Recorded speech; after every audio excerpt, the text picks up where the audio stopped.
सुहागिन बैठती हैं तो इनकी गोदी में चना और गुड़, पेड़ा, मांग में सिंदूर भरकर पूजन कर कर घर में इन 11 को, 21 को, 7 को, 5 को ये क्यों दिया जाता है? उसका चना गुड़ का महत्व क्या है?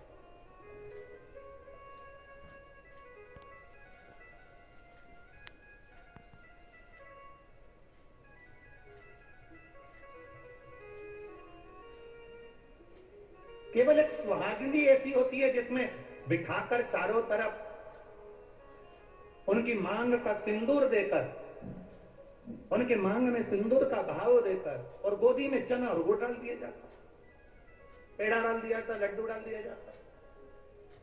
उसका महत्व क्या है? ये कहां से शुरुआत हुई हमारा चना गुड़ की?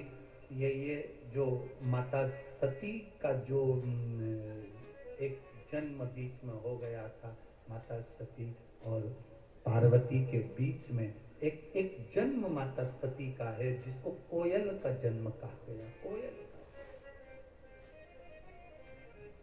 हमारे यहाँ जब 2 आषाढ़ पढ़ते हैं तो उसको कोकिला अधिक मास भी कहा जाता है। उसको कोकिला अधिक मास भी कहते हैं। उसका कोकिला का वर्णन भी आता है, कोकिला अधिक मास का भी वर्णन आता है। एक शिव की भक्ति,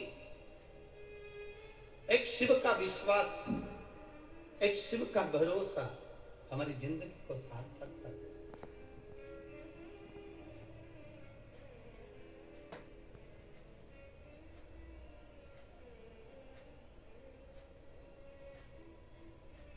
जब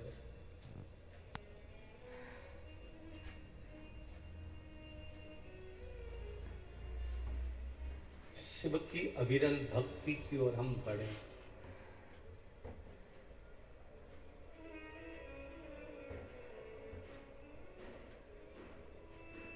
शिव की अविरल भक्ति की ओर जब हम आगे बढ़े तब तुम्हारे भीतर एक भाव विश्वास का नाचे, भरोसे।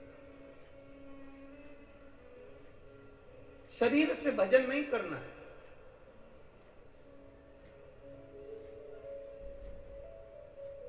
इस शरीर का करा हुआ भजन हमारे लिए मूल नहीं है। हमारा मूल है हमारे हृदय से किया गया भजन, हमारे दिल से किया गया, हमारे हृदय चित्त से किया गया।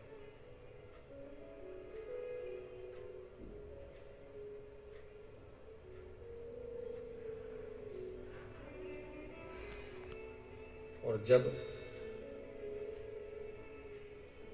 हमारे हृदय चित्त से हम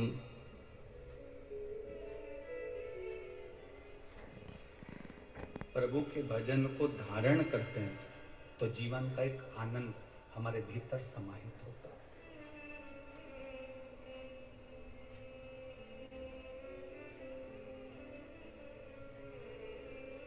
आप करो शिव की भक्ति, मना नहीं। आप करो भगवान का भजन, मना नहीं। क्यों? उसका कारण होता है। एक बेलपत्र अगर व्यासपीठ की दे रहे हैं तो ये दुनिया की सारी पूंजी से बढ़िया। हम फिर कहते हैं ये इतने लोग लाइन से बेलपत्र लेकर यहाँ से निकलते हैं, जाते हैं, इनको लगता होगा कि माला की मूलता है, गुरुजी को रुपट्टा पहना देंगे उसकी मूलता है। ना बाबू, तुम अगर आयो, प्रणाम करा है, पोथी की एक बेलपत्र तुमको मिल गई ना, उस बेलपत्र को जिस दिन तुम समझ गए तुम्हारी जिंदगी संवर गई, समझ लो। उस बेलपत्र की महत्वता को समझो, तो उसको स्वीकार तो करो। सीहोर का रुद्राक्ष, व्यासपीठ की बेलपत्र क्या रखती है मायना, जिस दिन समझ में आ गया ये जिंदगी का वो सुख है। देखा अपने जीवन में बड़े से बड़ी बीमारी में लोग, कैंसर हो, लीवर हो, किडनी हो, शिव तत्व को जानिए, शिव का स्मरण करें, शिव कथा कर रहे हैं। सब्जी में मसाले होंगे और नमक नहीं होगा तो सब्जी का कोई महत्व नहीं है। शरीर अच्छा है, बैठ भी गए और दिल परमात्मा से नहीं लगाता है तो फिर उस भजन का कोई मोल तत्व नहीं। एक भरोसा, एक विश्वास, एक दृढ़ता और एक भीतर का जो भरोसा है, भीतर की जो दृढ़ता है, भीतर का जो एक आनंद है, वो परमात्मा से मिलाने का कार्य करता है। होगी फल से।